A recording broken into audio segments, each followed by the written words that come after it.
Guys.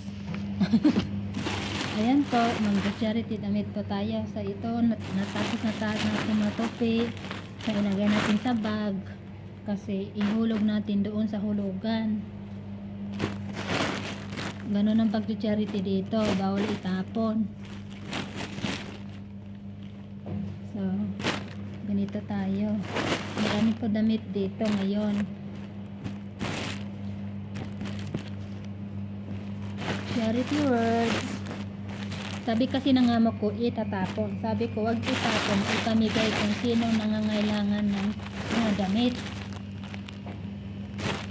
So, ito, ipapak natin para magpunta na kay amo. May ahatid na kasi, sabi ng amo ko, kung si tatay ang maghatid daw siya. Sabi ko, okay lang kahit sino sa inyong dalawa. At importante, makahatid na ito. Ayan, ito po ako nagtatapon sila ng damit. Kinukuha ko po yung mga malinis, mga maganda po kasi para i-spend natin. So, welcome to my guys, Charot.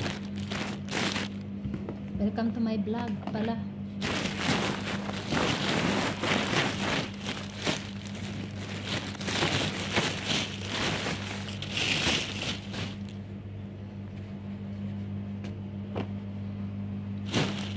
Ayan, ready na to lalagsadang.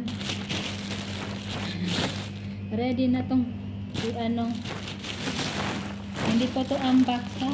Ito po yung tinutupi kong damit na ibibigay natin sa mga tao na nangangailangan ng tulong. Ayan. Itong isang sako na to, kahit tamban lang ito.